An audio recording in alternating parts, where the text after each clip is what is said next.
I walk out of the Preservation Society a free man, but more confused than ever. I can't believe Mr. Neely was talking about his own son like that. Talking about my dad like that. I'd heard the rumors about him hanging out at the Wiggins trailer, but I never wanted to believe it. Whether it was meth or schizophrenia, or whatever else, it still didn't change the fact that he massacred a barn full of pregnant cows. And that didn't change the fact that he was a great dad. He was a complicated man, and I may never know what happened to him, but he's gone now, and I have to figure out how to live with this. How to live with myself. On my own terms. As I ease down Main Street to make a U-turn, I find myself turning down Ash Street toward the historic district. I haven't let myself do this for months. I park under a huge magnolia tree a few houses down from Elise, a big white colonial with black shutters. Her room's the last one on the left.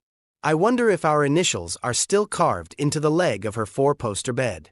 I wonder if she ever thinks of me.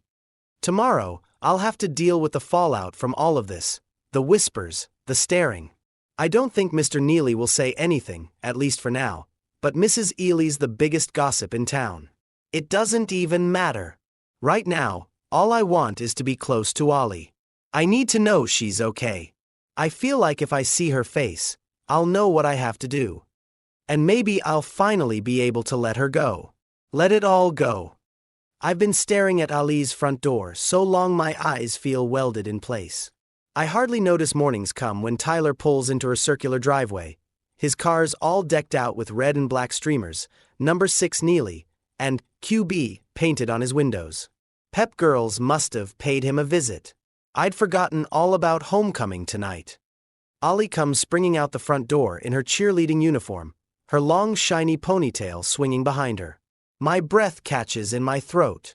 She looks rested, not a care in the world, her bright hazel eyes shining with excitement. I chuckle to myself like the crazy person that I am. I'm toast. I've officially lost my mind. Imagine the whole thing at the breeding barn. Of course I did. Tyler doesn't even get out of the car to open the door for her. He's too busy checking himself out in the rearview mirror. As soon as she gets in, he pulls onto the street with screeching tires. Ass. For a second, I think Ollie sees me. I hunch down in my seat, but she looks away so quickly it's hard to tell. I wait a couple of minutes before pulling out. I may have sat outside her house all night, but I'm not a total stalker. The closer I get to school, the heavier my shoulders feel. Mrs. Ely must have called half the county by now. The way I see it, I have two options. I can ignore it, pretend like it never happened, or I can take the Dale approach, laugh it off, tell everyone I got wasted and blacked out. That's what happened when his mom posted that video of him twerking to that Miley song. I pull into my spot in the back of the lot and take a deep breath. Like Dad always said, you're either a rip the bandage off all at once kind of guy or the peel it off slow type. Looking out toward Tyler's car, I brace myself for the stairs, but not a single glance comes my way. Confused, I get out of my truck. Maybe he just hasn't noticed me yet. Wanting to get it over with, I stretch my arms high above my head and crack my back. That should do it, but still, nothing. Except for the occasional nod from a couple of football players passing by, or the random shy gaze from some freshman girl, no one pays any attention to me. And then it hits me, maybe no one knows. Maybe there is a God. I let out an unexpected laugh as I lace my hands behind my head and stare up at the sky, that beautiful endless Oklahoma sky. It feels like it's the first time I've really seen the sun in over a year. Interesting look, cuz, Dale says as he strolls over to my truck. It's a new tactic, I say as I try to smooth down my hair. I must look like crap, but I feel good. Light. The homeless look so girls will feel sorry for you. Wait, does that actually work? No. I laugh. Sometimes I worry about you. He squints up at me. You sure are chipper today. Does this mean you're coming out with me tonight? I heard Laura Dixon's cousins are coming in from the city, Tulsa. One for you, one for me. He leans forward. I'll even give you first pick. Wow. That's generous of you, Dale, but I can't. Last harvest. Wheat blows. He kicks a clump of dirt off my tire. Haven't you heard? Gluten is the devil. Tell me about it. I grab my bag and start heading across the lot. We step aside, letting a bunch of JV cheerleaders pass. Well, you're missing out, Dale says as he stares after the girls. Guess I'll have to handle both of them on my own tonight. I laugh, and not a forced laugh, a real laugh. On instinct, my whole body starts to tense as I pass Tyler's car, but the Preservation Society pack doesn't even acknowledge me. It's like I'm invisible. Or maybe they were never looking at me. Maybe it's all been in my head, this entire year. Whatever the reason, I'll take it. Fine, I'm a delusional weirdo, but at least Ali's not crawling out of a dead cow. I almost feel normal again, like the old Clay. As I grab hold of the frigid metal door handle to head inside for class, I glance back at Ali.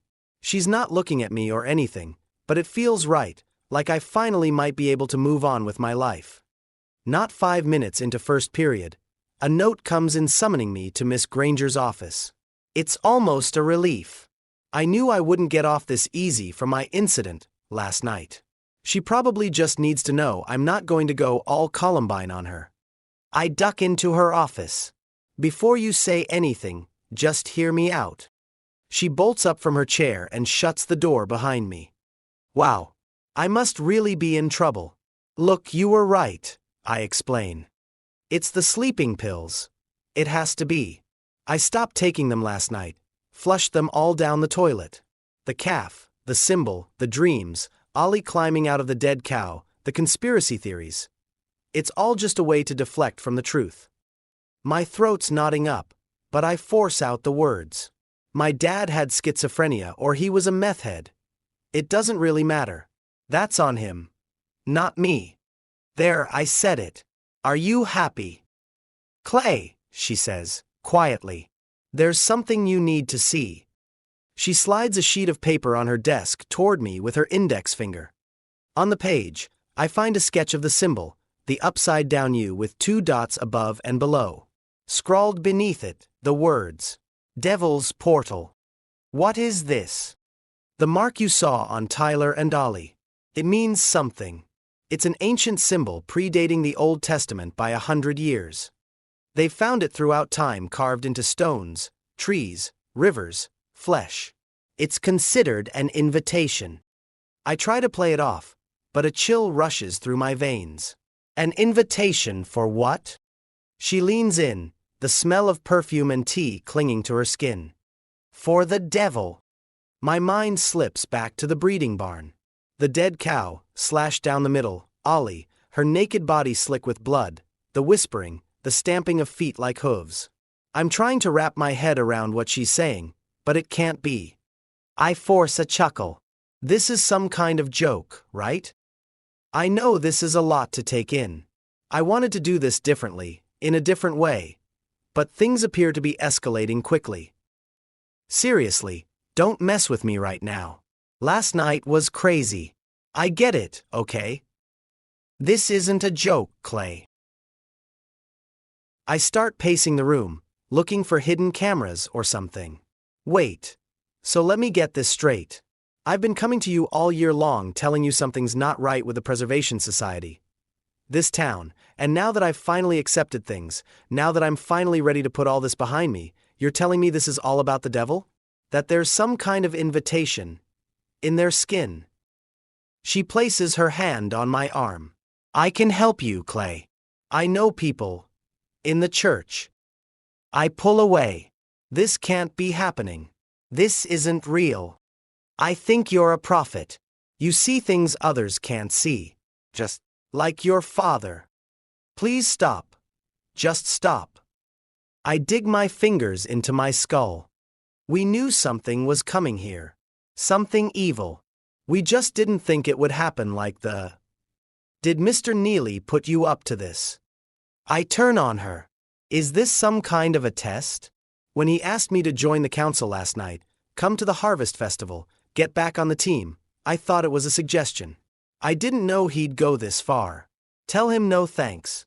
He can send me to jail or whatever, but I'm not playing his games anymore. Clay, I don't know what you're talking about. You're all trying to drive me insane.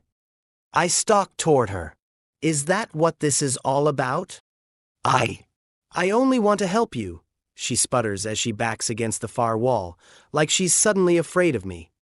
I snatch the paper from her desk and get right in her face. Is this your idea of helping me? Helping me straight off a cliff? Clay, she whispers. You need to trust me. You're not crazy, but we need to act swiftly and… I always stuck up for you. People said you were off, but I just thought they were being jerks. I'm not so sure anymore. I crumple up the paper and throw it in the trash. I'm done talking about this. Thinking about this. I actually felt good today. Tears sting my eyes, which makes me even angrier. I don't need you, and I certainly don't need a high school diploma to plow fields. Clay, I know this is a tough time for you with the anniversary and the game. This isn't about football. I pull my hair back from my face in frustration. I feel so fucking confused. I don't even know what to do with myself. Just leave me alone. I storm out of the school to my truck. As I'm driving down Main Street, past the Preservation Society, I turn on the stereo, hoping for some relief. Instead, an evangelist shouts, "Hold your loved ones close because the devil's coming for you. Coming for all of us." You've got to be shitting me. I rip the stereo from the dash and chuck it out the window.